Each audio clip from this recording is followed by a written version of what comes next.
बसंत पंचमी की कथा। जय श्री कृष्णा, राधे राधे। आज बसंत पंचमी है। आपको और आपके परिवार को इस पावन पर्व की बहुत बहुत शुभकामनाएं। वसंत पंचमी हिंदुओं का प्रमुख त्योहार है और वसंत पंचमी को श्री पंचमी और ज्ञान पंचमी भी कहा जाता है। यह त्योहार माघ के महीने में शुक्ल पंचमी को मनाया जाता है। हिंदू मान्यताओं के अनुसार देखा जाए तो इस दिन देवी सरस्वती का जन्म हुआ था। यही कारण है कि यह त्योहार हिंदुओं के लिए बहुत खास है।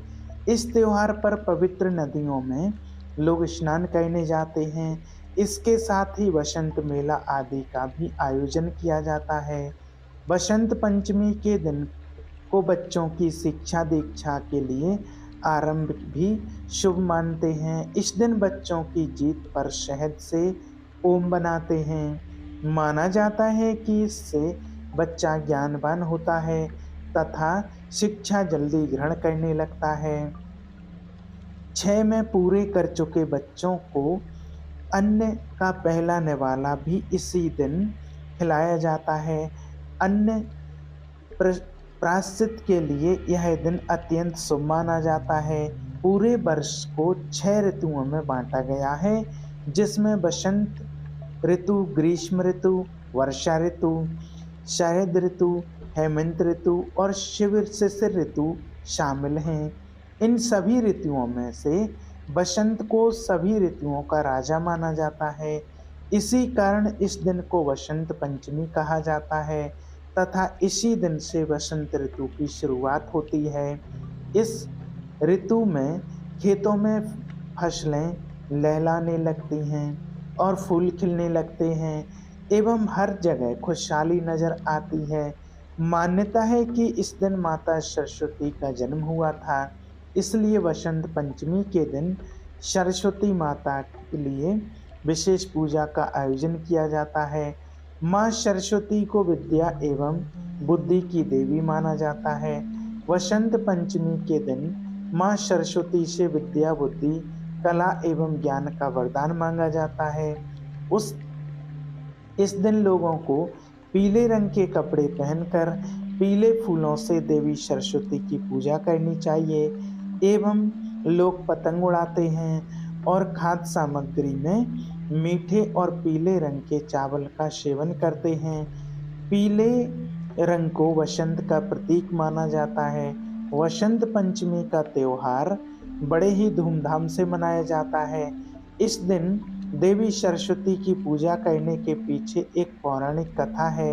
वसंत पंचमी की पौराणिक कथा के अनुसार सृष्टि के प्रारंभिक काल में भगवान विष्णु की आज्ञा से ब्रह्मा जी ने मनुष्य योनि की रचना की, परंतु वह अपनी संरचना से संतुष्ट नहीं थे। तब उन्होंने विष्णु जी से आज्ञा लेकर अपने कमंडल से जल छिड़क दिया, जिससे पृथ्वी पर कंपन होने लगा और एक अद्भुत शक्ति के रूप में चतुर्भुजी सुंदर स्त्री प्रकट हुई, जिनमें एक हाथ में वीणा और दूसरे हाथ में वार मुद्रा थी, वहीं अन्य दोनों हाथों में पुस्तक एवं माला थी।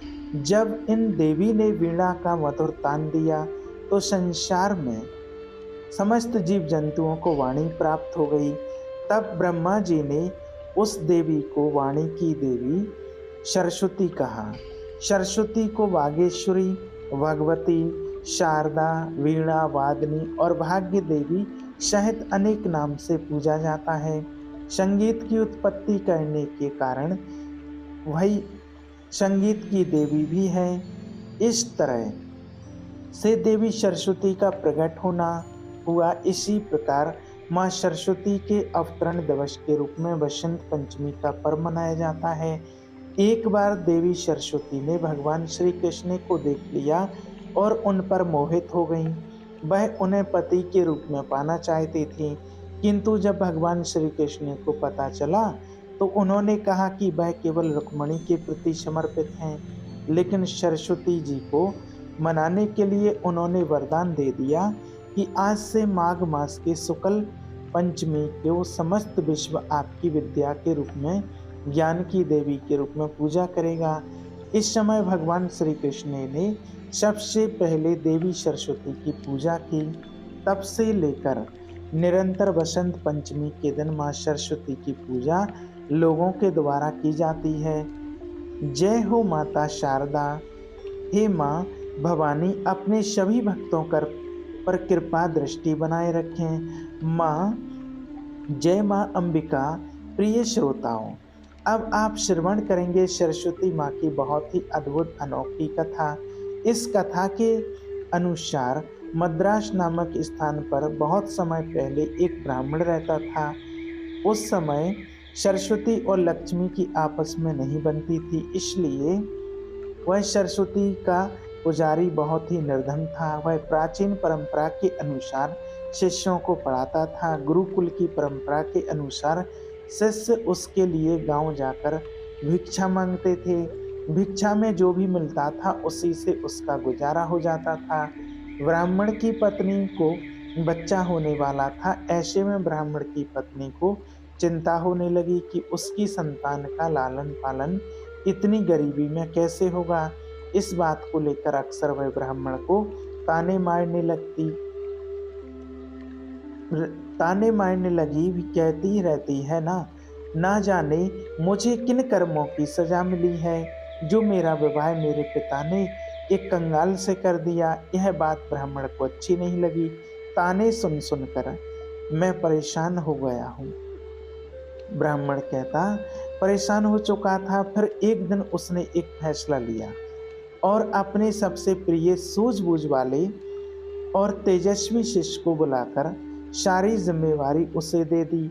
इसके बाद 4-5 महीने में लौटने का आश्वासन देकर धन कमाने राजधानी चला गया। ब्राह्मण ने जाने के बाद उसने अपनी सारी जिम्मेवारियां ईमानदारी के साथ निभाई। आसपास के गांव वालों को जब पता चला तो सब लोगों ने मिलकर ब्राह्मण के यहाँ अनाज और जरूरत की बाकी सामान भिजवा दिया। आश्रम में बाकी शिष्यों को वह शिष्य शिक्षा देने लगा। इस तरह सब कुछ सही रास्ते पर चलने लगा। एक रात को ब्राह्मणी ने पुत्र को जन्म दिया। दरवाजे के पास खड़े शिष्य को जब पता चला तो उसने सोचा कि आगे क्या करना है। इस बारे में गांव के बुजुर्गों से सलाह लेनी चाहिए। वह जाने ही वाला था कि तभी वहां एक दुबला पतला ब्राह्मण लाठी के सहारे चलता हुआ वहां आया। उसकी वेशभूषा देखकर शिष्य को लगा कि शायद यह कोई भिखारी है। शिष्य बोला तो बाबा कौन हो तुम, आधी रात को यहाँ कैसे आना हुआ। तो उस बुजुर्ग ने कहा अभी मत पूछो कौन हूँ मैं, मुझे कुछ काम है, मुझे अंदर जाने दो। उस दुबले पतले ब्राह्मण ने जवाब दिया। तो उससे उसने कहा शिष्य ने ऐसे कैसे जाने दूं, कम से कम अपना परिचय तो दो दीजिए भला। आप इस स्थिति में एक असहाय स्त्री के पास में कैसे जा सकते हैं। शिष्य दरवाजे पर रास्ता रोके हुए खड़ा था। ब्राह्मण ने हंसते हुए जवाब दिया तो सुनो, मैं विधाता हूँ, सबका भाग्य लिखने वाला। आज यहाँ बच्चा पैदा हुआ है तो बस उसी का भाग्य लिखने चला आया। भाग्य लिखने वाले को कौन रोक सकता है भला। इतना कहते हुए वह ब्राह्मण हंसते हुए शिष्य को हटाकर अंदर चला गया। जब वह बाहर आया तो उस शिष्य ने उत्सुकतावश पूछा महाराज आपने क्या लिखा। उसने नए बच्चे के बारे में माना मेरे गुरु भाई के बारे में। तो ब्राह्मण बोला आज तक विधाता ने किसी को बताया है कि उसने किसके भाग्य में क्या लिखा है, परंतु शिष्य भी उन्हें ऐसे नहीं जान देने वाला था। पीछा ना छोड़ने देकर ब्राह्मण विवश होकर बोला यही जानना चाहते हो ना कि क्या लिखा है। तो मैंने यह लिखा है कि यह लड़का हमेशा निर्धन ही रहेगा। इसके पास घर में एक गाय और एक बोरा अनाज के अलावा कुछ भी नहीं रहेगा। कितना भी परिश्रम कर ले यह धन नहीं कमा पाएगा। इतना कहते ही वह ब्राह्मण वहां से चला गया। शिष्य को उसकी इस व्यवहार पर बहुत गुस्सा आया, परंतु वह ब्राह्मण अब जा चुका था इसलिए कुछ किया नहीं जा सकता था। कुछ महीने बाद गुरुकुल का ब्राह्मण लौट आया। जब उसने देखा कि सब कुछ व्यवस्थित ढंग से चल रहा है तो उसे बड़ी ही प्रसन्नता हुई। अपने साथ में काफी धन कमा कर लाया था। अब उसे किसी बात की कोई चिंता नहीं थी, इसलिए उसका जीवन अब हंसी खुशी से गुजरने लगा। लेकिन वह खुशी ज्यादा दिन तक टिक नहीं सकी। सब धन खत्म हो गया और कमाई का कोई साधन न होने के से एक बार फिर गरीबी आ गई। अब ब्राह्मण का परिवार तो 2 साल पहले वाली हालत में आ गया। इस बार फिर ब्राह्मणी को बच्चा होने वाला था। ऐसे में जब ब्राह्मण ने शिष्य से अपनी स्थिति के बारे में विचार विमर्श किया तो शिष्य ने उसे फिर से राजधानी जाने की सलाह दी। ब्राह्मण पहले की तरह अपनी सारी जिम्मेवारियां अपने इस बुद्धिमान शिष्य उसके कंधों पर छोड़कर राजधानी चला गया। सब कुछ वैसे ही था, फिर से जैसे चलने लगा जैसे पहले चलता था। फिर से गांव के लोग अनाज और जरूरत सामान दे गए। समय आने पर ब्राह्मणी की कोख से एक कन्या ने जन्म लिया। जब शिष्य को इस बात पर की खबर लगी तो वह गुरु बहन को देखने के लिए गया, लेकिन उसके पहुंचने से पहले ही वहां वही दुबला पतला ब्राह्मण पहुंच गया था जो अपने आप को विधाता बता रहा था। उसे देखकर शिष्य को गुस्सा तो बहुत आया, परंतु वह कर भी क्या सकता था। जब वह ब्राह्मण भाग्य लिखकर बाहर निकला तो शिष्य ने पूछा, कहो महाराज, अब कौन सा चक्रव्यूह रचकर आए हो। ब्राह्मण ने कहा, अरे भाई, गुस्सा क्यों होते हो, मैं तो यहाँ बस अपना काम करने आया था। सबका अपना काम है, मेरा भी काम है, इसमें मैं क्या कर सकता हूँ। इस प्रकार से चेहरे पर व्यंग्यात्मक मुस्कान लेते हुए ब्राह्मण ने कहा। तो शिष्य बोला, अच्छा महाराज ठीक है, मगर बताओ तो सही, आखिर मेरी गुरु बहन के भाग्य में क्या लिखा है। आपने तब उस ब्राह्मण ने कहा, इस लड़की का विवाह नहीं होगा। हाँ, लेकिन इसे देखने वाले बहुत आएंगे, फिर भी यह सारा जीवन कुंवारी ही रहेगी। इतना सुनते ही सच शिष्य को गुस्सा आ गया और उसने उस ब्राह्मण को वहां से भाग जाने के लिए कहा। ब्राह्मण पहले की ही भांति मुस्कुराता हुआ चला गया, लेकिन उस शिष्य के मन को अशांति दे गया। वह सच शिष्य दुविधा में पड़ गया कि अगर यह सच में विधाता था तो उसके गुरु भाई और गुरु बहन का भविष्य का क्या होगा, कैसे कटेगा उनका जीवन। फिर धीरे धीरे समय बीतने लगा। 1 साल, 2 साल, 3 साल करते करते कई साल बीत गए। शिष्य का गुरु यानी कि वह ब्राह्मण वापस नहीं आया। राजधानी से उस जितने व्यक्ति आते हैं उतनी बातें करते। कोई कहता ब्राह्मण की मृत्यु हो गई, कोई कहता है वह अपनी पत्नी से परेशान थे इसलिए संन्यास लेकर जंगल में चले गए। शिष्य भी ब्राह्मण के घर और गुरुकुल की सारी जिम्मेवारी संभाल रहा था। सबके साथ साथ उसने अपनी गुरु भाई और गुरु बहन को भी शिक्षा देकर उन्हें शिक्षित कर दिया। इस तरह 18 साल बीत चुके थे। ब्राह्मणी का पुत्र 20 वर्ष का हो गया। शिष्य को अब लगने लगा था कि वह उसका गुरु भाई गुरुकुल की व्यवस्था संभालने लायक हो गया है।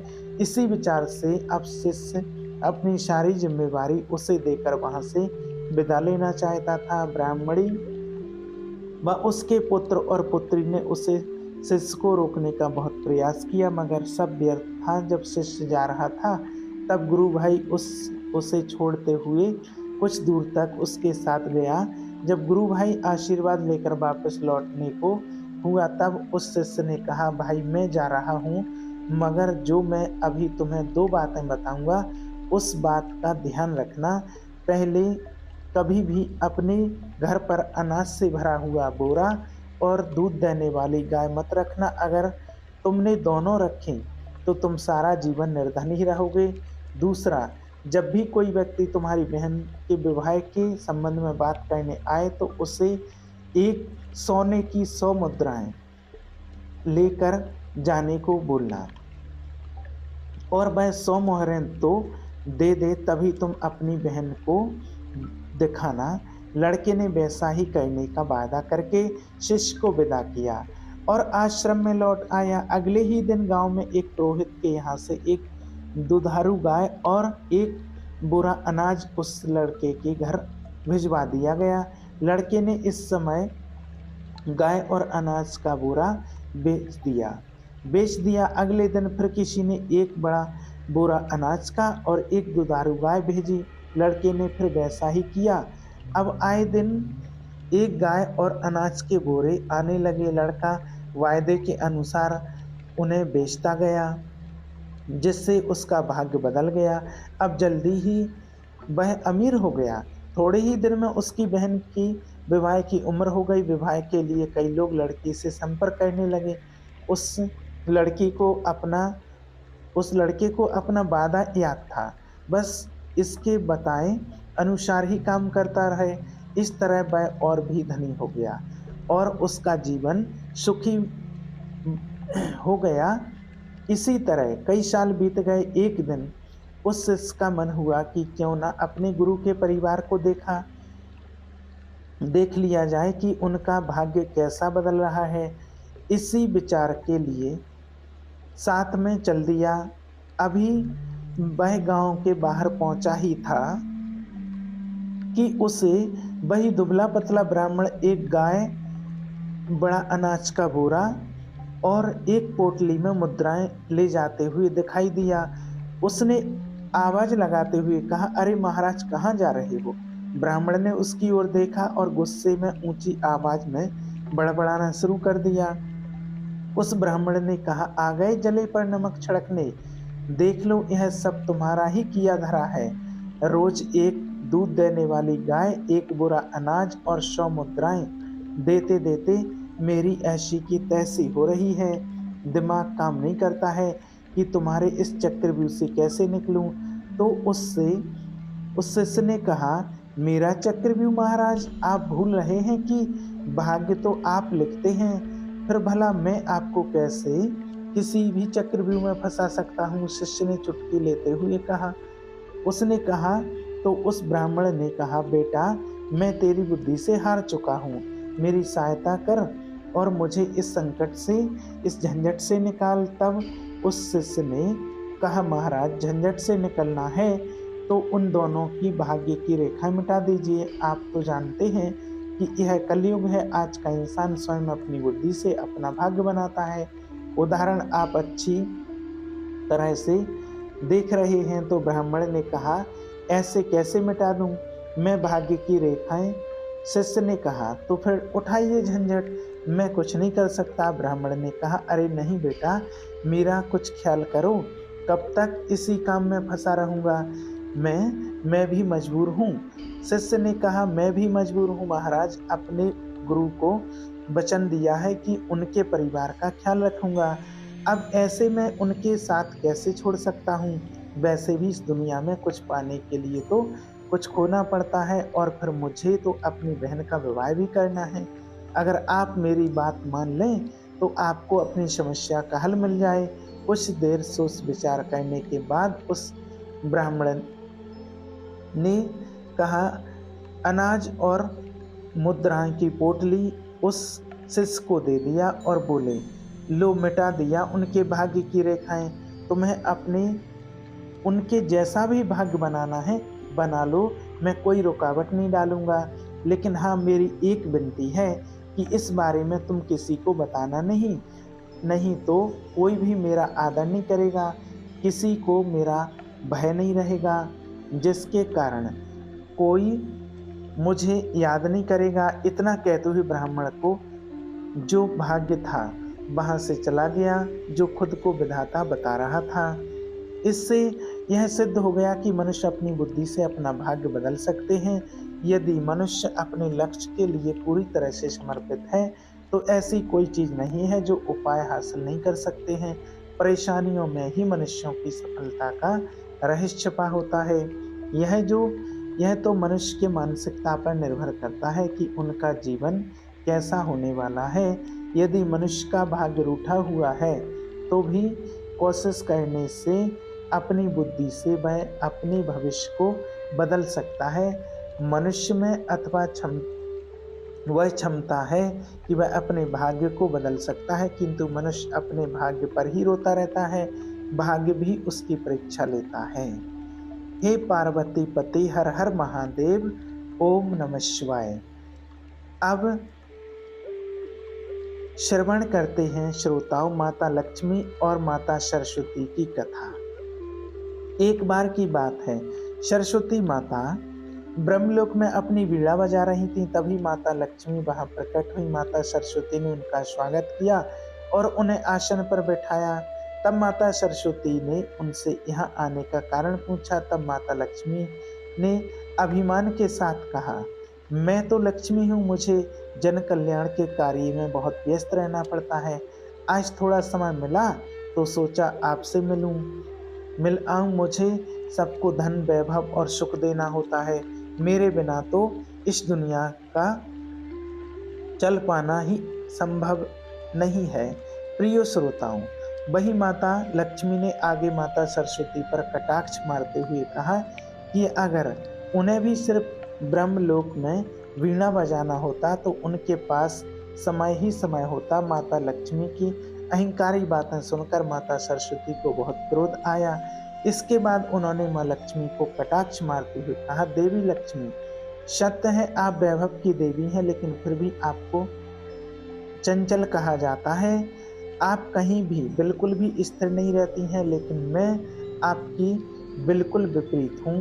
मैं जिस जगह जाती हूँ वहाँ आजीवन के लिए बस जाती हूँ। आपको तो कोई भी चुरा सकता है, डाका डाल सकता है, लेकिन मैं नहीं।